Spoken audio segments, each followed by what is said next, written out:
What's good, people? It's your boy Toile here to bring you another review for Kingdom chapter 596 entitled Ga Ryou's HQ.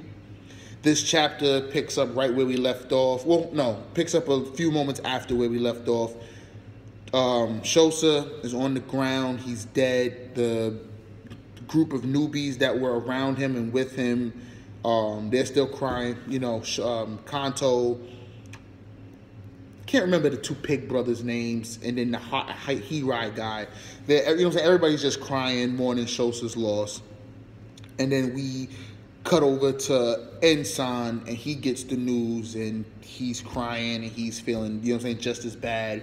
And then we get Bihei and Bihei's unit, and Ko, and something. I think his name was Show something. I can't remember. But he's not important. Anyway, Bihei's group, they're reacting to the news, and they're like, nah, like, even though he acts the way he acts, he's laid back, he was the chill. R.I.P. to the chill. He's insanely strong and insanely nice and insanely, you know what I'm saying? He was just that dude. So they're like getting, like, the news is spreading around the high Shin unit ranks. And from Bihei's group, we go over to 10. And I'm not going to lie, I expected her to take it a lot harder than the general group of soldiers because, again, they're men. They are, like, SHOUSA was one of their guys and one of their top dudes and somebody that's been there since, like I said, since the inception of the high Shin unit. But they, you know what I'm saying, they felt it. They felt their pain. They cried. They shed their tears. But I don't know, like, for some reason, I just felt like and it's honestly, it's not even like it's a bad thing. It's actually a bonus to 10's character, and it speaks towards her growth, because I truly expected her to just, like, just give up. Like, not give up, but like I expected her to cry and be dejected a lot more than what she showed in this chapter. Now, granted, she didn't do much of anything. Like, she cried and she tried to get herself back together, but then she broke down again. And I can't even blame her. Like, the way she looks at it, I gave him this role of protecting the outer, you know what I'm saying, protecting the outer reaches of the army. I gave him, like, a nearly impossible task, and he died because of it, because I gave him this task. And it was revealed in this chapter that because of SHOUSA's efforts and because of Lieutenant N, because it was a two-part effort, both of them, with their unique abilities, were designed and tasked with protecting the outer reaches of the high Shin unit and covering for their lack of men, and because the Kabuki unit was focusing on attack and everybody was focused on attacking, so SHOUSA and N made up for the lack of men on the defensive side. And it was stated in this chapter that because of SHOUSA's efforts, a lot more people lived and a lot more people made it out than was originally projected and expected to make it. So the high Shin unit, in terms of this chapter, is in relatively decent standing. But again, she feels it, you know what I'm saying? Because SHOUSA was that guy that was always hitting on her too, you know what I'm saying? Like, he was the one that was always trying to, like, yeah, you want to come lay with me, you know what I'm saying? Come chill with me, this, that, and the third. So she felt more responsible than anybody else about his dying. Not only the one being the one that sent him on, that gave him this mission, but, like, again, like, their personal relationship was pretty good. Then we get the report that Naki and his boys have already found Ga Ryou. Props to my man Naki. Now, I'm mad that we didn't get to actually see, like, the intricacies and how they go about these hit and run tactics and how they went about scouting it out. But whatever, we got to save time. We got to start to move things along because this arc is beginning to drag. Or at least this specific battlefield is beginning to drag. Maybe if Hara showed more of Moten's side and more of what Kanki was doing, it wouldn't feel that way. But because we've spent the majority of our time with Shin and the right wing, or with Heki and the Mountain Tribe, it just feels like this arc is starting to drag. So 10 of them get the report. Shin went back to the infantry to go be with SHOUSA at his dying word, for his dying breath. But then Shin is already back up with, like, he's already on his way back up to the front. They've already found Ga Ryou. So again, props to my man Naki, because it didn't take them that long. Like, they were saying how big, like, the forest was massive and all of this, but it didn't take them that long. By the time everybody found out about SHOUSA's death, they had already found Ga Ryou's HQ. Props to Naki. Shin, well, first, Kario 10 and her men are like good. We still have the numbers. We still have decent amount of numbers, considering that the work that SHOUSA was able to do alleviated a lot of casualties. Shin is still up front. Garo, Naki is still up front, but we haven't seen him since he left. Garo, like I said, Denyu, like the main core of the Haishin unit is still functioning. So she's like, great, this is the chance. Shin, go take his head. You know what I'm saying? Like everybody's just like, yeah, do it for SHOUSA. So they cut to Shin. Then we cut to Shin, and Shin gets back over to Denyu and everybody, and they're looking at him like, yo, you good? Like, you know what I'm saying? That was a little quick. And then Dene asks, like, yo, that bullshit about SHOUSA, that was a joke, right? And Shin is like, nah, SHOUSA's dead. And they like, Dene is like, nah, bro, like, nah, like, I ain't believing it. Now, mind you, earlier in the arc, it was Dene and SHOUSA.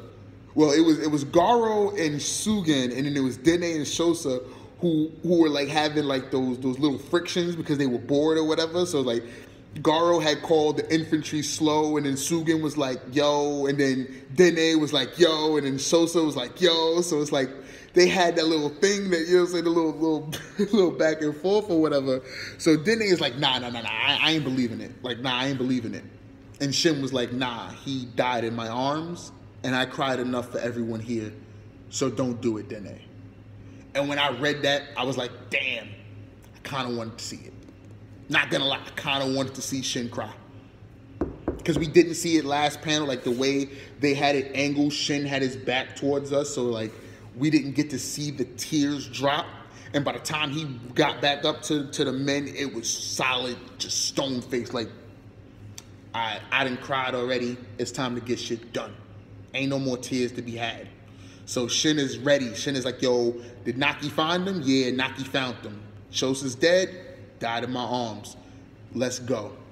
And then Kyou Kai comes up. And this was completely unexpected because she was just passed out shivering last chapter. At the end of last chapter, she was passed out shivering. She woke up and was like, yeah, nah, I'm ready to go again. Like this, I don't know. Kyou Kai's best girl. She's bae. I want to call ass pull on this one.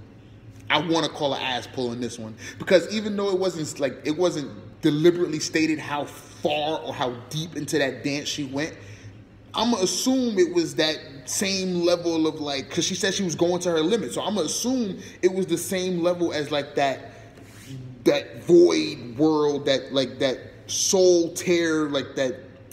Forgot specifically what they called it, but that realm where all she had is that little slither of light, and it was just everything was completely dark.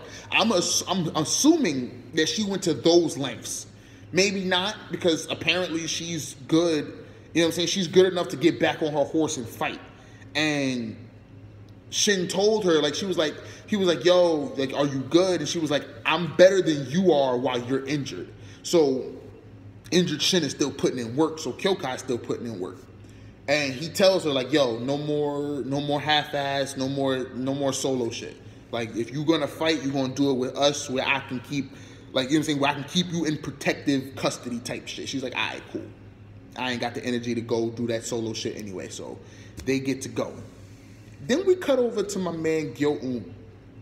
And before I say anything else about Gyo-eun, this man is the freshest dude in Zao. That robe was clean, my niggas.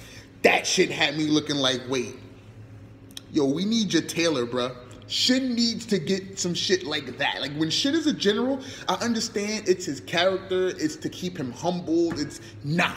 I need my man rocking robes for days. Like, yo, my man, I want Shin, real talk, wearing one of the flyest kimonos. Bro, Gyo-un looked like a straight up goon with that robe on, with the dragons crawling over it. He had the buckles. Gyo-un was looking like a savage right there with no armor on, and yet he still had those those face plate thingies. I don't even know what that was, but yo, Gyo-un just looked like a straight goon in that robe.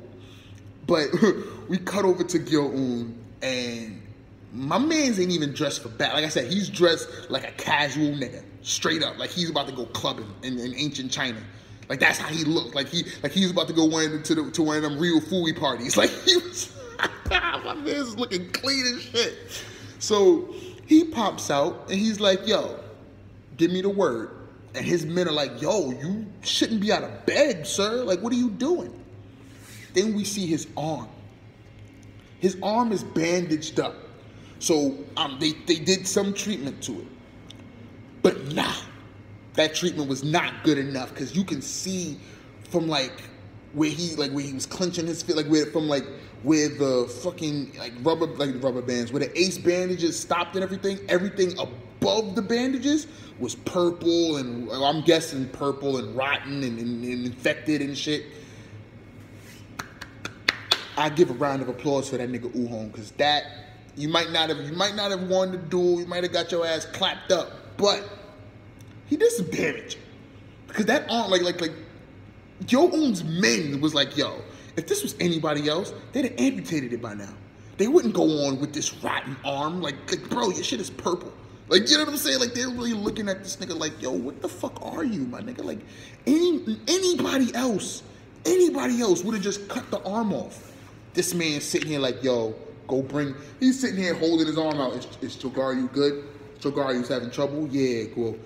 Go bring me the Ryou. He's like, nigga, they fighting the Gaku Ei right now. They doing work, but the Gaku Ei is the Gaku Ei. They ain't no bitches. They ain't no bitches. With or without Uhong, they ain't no bitches. But Banyo, the adjutant dude, he and his, like, the Gaku Ei are putting in a good fight, but he admits to himself, like, yo, Shin, y'all need to hurry the fuck up. Because, we coming close to our limits, man. The Ryou, I'm sorry. Chogaryu's dojaku? Nah. Because I can legit say that with the awakening on both sides, and with Uhong's men being elite, noble, born, trained, I can say with confidence that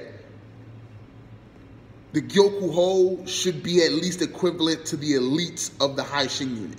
You match them up 5,000 for 5,000, they should be equivalent. And these niggas here are just, they like I said, they holding their own, but yo, Gyo-un's Ryou, them niggas put in work. Like, every panel you saw of them, they were getting the better hand. Like, they got stopped, but they were blowing people's heads off. Or they got stopped, and it was cutting heads off. Or they got, yo, the Ryou is way better than the dojaku.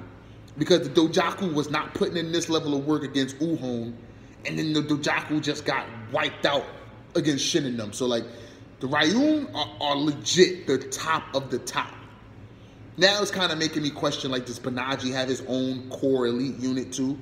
But who knows, whatever. Now, we switch back over to Shin and them, who have found who have found Ga Ryou and are in the middle of attacking. And it was funny because it was like, one of Ga Ryou's men was like, hey, it's the High Shin unit. And then somebody from Shin Squad was like, yeah, we are. Like, what? Yeah, we them boys. We them boys, yo. We out here trying to get it. So Shin and them cutting through. We don't see Naki, but we got the report that he found them, and now he's looping around to get to Ga Ryou's rear so that he can't run away again. Kind of like what he did against Kesha, where he took 4 or 5 of his men and then looped around Kesha so that Shin could get a chance to actually get to him. Same thing, but on a whole larger scale. So Shin and them cutting through. We switch over to Ga Ryou's men, and he's like, well, yeah, they're like, The High Shin unit is here. We're under attack. They're quick, but it's a sneak attack, and it's not that many of them. But their captain is leading from the front. So some of them are like, yo, like, pull back. We got to get back. We don't even have our defensive units here. We need to pull back. Get Ga Ryou out of here. Another group of them is like, yeah, we outnumber these niggas. Engage them. Let's wipe them out. Nah. Them first niggas was right. They should have dipped. They should have tried to run away again and then got stopped by Naki and then would have been in a better chance to get through Naki than to hold off Shin. Because the only person that got held off in the entire High Shin unit's charge was Dene. He was the only person that got held off. He blocked 2 people and told them, like, yo, go on without me. If you can still go, push. And then you see Shin, Kario 10. You see Shin, Kyou Kai, Shin, Kyou Kai, Sosui, Denyu just push forward. And we get a flashback of Rin Shoujo, or we get a Ga Ryou flashback of Rin Shoujo, and that's how the chapter ends off, with him recollecting about how his master once talked about, like they had some discussion about their homeland or something like that, and then it flashes to Ga Ryou. I'm not entirely sure how to interpret the panel. He either was just standing there waiting for Shin to come kill him, or he was actually moving towards Shin to fight Shin. Either way, he's dead. Because I told y'all last chapter, Shin could have killed him with the injury, without the injury. But the fact that Shin got the injury seen to, he got, he got it patched up, and now he has SHOUSA's death on his shoulders, nah. Ga Ryou's dead no more than 3 swings. And you can count me on that one. And you could clock me on that one. Ga Ryou is dead no more than 3 swings. If I'm wrong, put something in the comments for me to do, and I'll suffer the consequences. But that is my belief. Ga Ryou's done. He himself believes he's done. Because he's questioning his master. He's questioning his master. He's questioning his whole purpose for being here. He's questioning everything. So it's not looking good for your boy, Ga Ryou. Gyo-un ain't even dressed to fight. Like I said, he's dressed like a casual nigga going to a fucking Ryufui party. Like, he's not ready for war. But we haven't even seen Banaji and what him and Akaken are gonna have, going against each other. But, like, since we've been getting this focus on Ga Ryou and Gyo-un and the passing of the torch in the old era, because Banaji is someone who's of the current era. He is one of Raboku's vassals, so he is of the same ilk as Gyo-un and Ga Ryou, but of the current era, not of a former era. So I don't really see him going out right now, especially since we haven't seen his berserker mode or any hints of it yet. So he has a whole war to show us his rage mode, and then when Shin kills him, it'll be great then too. So Gyo-un looking like he about to go to a party. Ga Ryou looking like he's ready to die. We don't know what Banaji's doing. Kyou Kai somehow, like I said, I'm much as I love Kyou Kai, I'm gonna call it an ass pull. Shorty was shivering, twitching in her unconscious state, and then she's on her horse again, right, and fucking niggas up. That don't make no sense. 10 showed a little bit more growth, because again, well, I don't know, it depends on how you viewed her, because I viewed it as she was gonna hear the news and she was gonna break down, and then everything else, well, it is kind of on Shin and Kyou Kai's shoulders, but like, the way her mentality was, like when she got the news that Shin and them was gonna go ahead and do it, she can still make a couple moves with the leftover infantry that they have to either go support the Gyoku Ho and holding off the Ryun, or go support Akaken and fighting the Banaji and the Gakurai army. So she still has a role to play in the upcoming battle. But for the most part, the 14th day should be wrapping up, if not next chapter, the next 2 chapters. And then after that, it should just be, like, Zhao is about to get the worst news ever. Because think about it like this, people. We were already told that Gyo and the food and all of that, like, Osun's men burning the food, that Roboku was going to get that. It was going to take a day for them to get that. And that happened on the morning of the 14th day. Or the night of the 13th day, however you want to look at it. Like the sunrise of the 14th or overnight during the 13th. But either way, Roboku should be getting that news tonight. So if Ga Ryou goes down and even if Shin and them don't push all the way to Roboku, if Ga Ryou goes down and the Zao lose their strategists, they lose the brains behind their operation, again, Gyo-un's army is severely weakened. Like the way the Haishin unit dealt them during the awakening and when he went to go fight Uhon, the Gyokuho and what the Gyokuho is doing now, Gyo-un's army should only have the Ryun. Then Banaji's army, Banaji's army came back, the injured came back, and then they have Gaku Ei. Okay, so Banaji's army is looking pretty good. Ga Ryou just lost all of his elites and he's about to die. Once Roboku gets all of that, like, Gyo-un's army is in a crippled state, Banaji, you know what I'm saying, is doing what he can, and then Ga Ryou's death, on top of fucking finding out that Gyo had all of their food stores, Roboku is about to get the worst news, and then he's gonna fuck up. Because once he gets all of this, like, Shin and them are on my door to the left, I have to break through Osun in the middle now because Gyo has no food. He's gonna do something uncharacteristic, which will be, okay, I'm not gonna say he's gonna completely fuck up because it is Roboku, but he's gonna do something uncharacteristic that might seem good initially, but by the end of the day, it would be the most detrimental thing Roboku has ever done. And that's truly how I feel about this chapter. Like, I think it's setting up a lot of the end game. Like, I think this is it. Like, Ga Ryou's gonna die. Gyo-un is gonna feel that. He's either gonna hear about Ga Ryou's death and then run out there, or he's gonna retreat and fall back and reconsider his master's prophecy and his master's words. But yeah, for the most part, Ga Ryou's dead. Like I said, even if Shin and them don't push to Roboku still has to be wary of them pushing to his HQ in the 15th day, and then he has to worry about Osun and the Center Army, and then he has to worry about Gyo losing all their food. So, Roboku's gonna have a lot to deal with come day 15, or come the night of day 14. He's gonna have a lot to deal with. And that's my review. Like, comment, and subscribe. Peace.